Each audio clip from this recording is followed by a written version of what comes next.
welcome. I am Eric Navarro, Middle East Forum's Director of Military and Strategic Programs, and this is another installment of the Middle East Forum's Military Matters. Let's get right into it.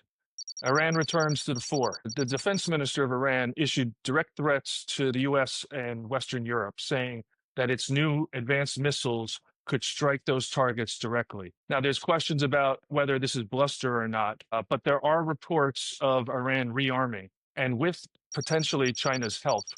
Be interesting to see more intelligence reports to confirm this, but it may show that China, again, is taking its near peer competition seriously and trying to support its client state, Iran, now that the 12-day war has completed. Additionally, the Ayatollah signaled at the same time openness to resuming nuclear talks. Now, I would caution that this is probably a feint, or it's an effort by the Iranian regime to buy more time as they reconsolidate their own power within the region. There's reports of thousands of arrests to suppress any dissent. Also, again, if they are rearming with China's help and with their own advanced missiles, they're trying to buy time while they prepare for the next round of violence. The key takeaway from this, though, is once again, the conflict is not over. We are just in the intermission.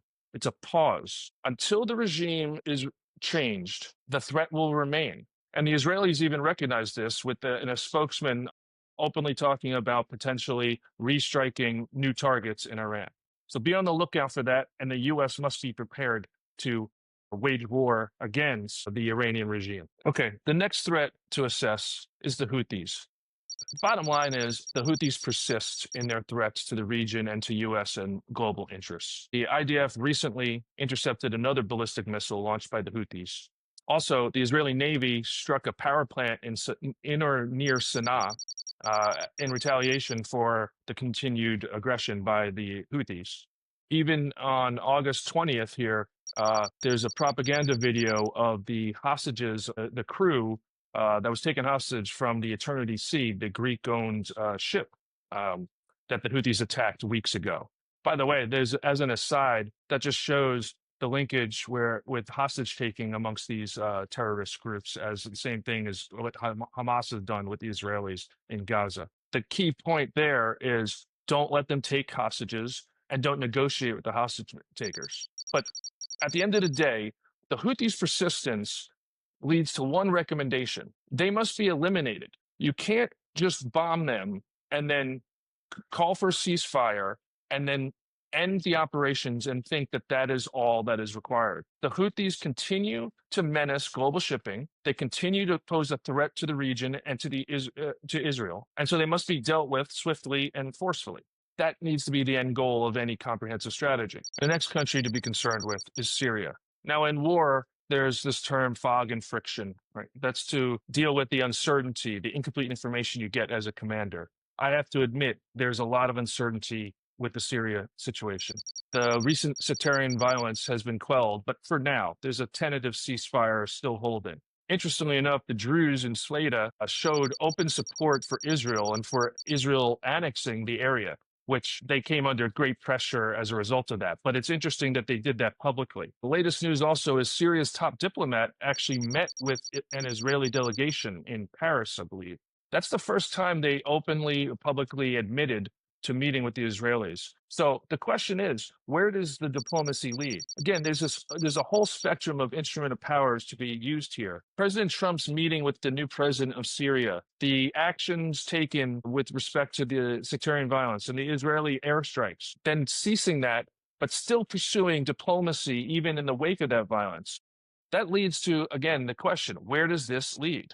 Where does this diplomacy go? I think Syria is a critical aspect to the overall approach to the region. The Russians lost a client state, and the Iranian regime lost a client state in the Assad regime when that was toppled. And now President Trump and the Israelis are trying to normalize relations with the new Syrian government.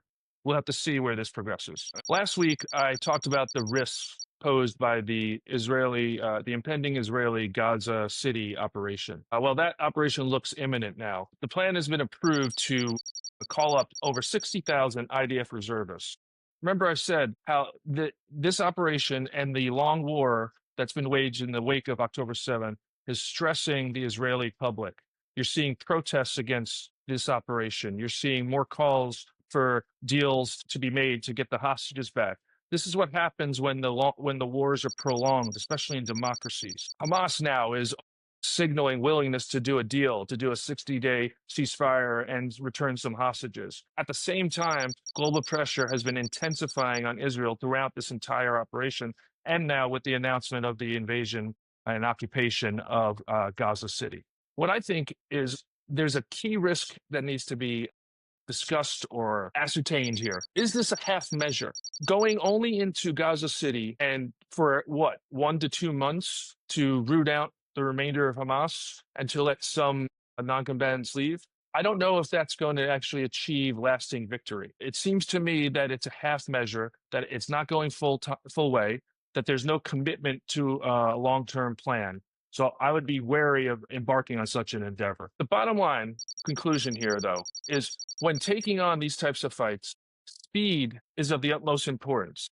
It's the speed of the operation that is required for true strategic success. Here, Israel has delayed repeatedly going into Rafah, now going into the Gaza City. They have repeatedly hamstrung their own efforts. If they just were able to achieve victory as soon as possible, it would reduce the pressure from the Western press, from its adversaries, from its own population. Again, if you're going to embark on such an operation, the goal is to be thorough and to accomplish the objective as fast as possible. So in closing, I want to reiterate a couple of points. Half measures always lead to strategic failure. I saw this personally in Iraq.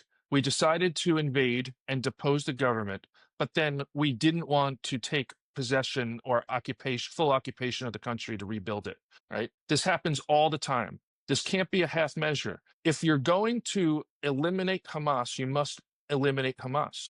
You can't go in halfway. You can't hamstring your own efforts, and you can't have dueling objectives. So you either want to destroy Hamas or you want to save the hostages. Those are two conflicting ideas and objectives. That will lead to strategic failure. Also, leverage your military might to force concessions where needed. So if it's true that the Iranians want to come back to the negotiating table, that could be a direct result of the military might demonstrated by Israel and Iran. And you must consistently threaten that to force hard concessions. In that case, I would specifically drive not just them to give up their nuclear ambitions, but to stop supporting their proxies like the Houthis. Another point, victories like what was declared after the 12-day war with Iran, they are fleeting. They pass unless you follow through. It's called actions on the objective. When you seize an objective, it doesn't just end. It's not like a video game or a sporting event where you score and the game's over, okay? You have to take actions on that objective to secure it long term. What that means is the US, Israel, and its allies in the region have to keep the pressure on against the adversaries, have to come up with comprehensive ways to eliminate the threats for the long term, not just seeking short-term tactical success. And then finally, there's always going to be critics in the Western press, in the political circles. Ignore them while you're pursuing these strategic objectives. As long as you achieve the objective, as long as you're right about what the objective should be, and you achieve it quickly, the criticisms do not matter. So with that, I'll conclude, and I ask you to tune in for the next edition of Military Matters with the Middle East Forum. Thank you.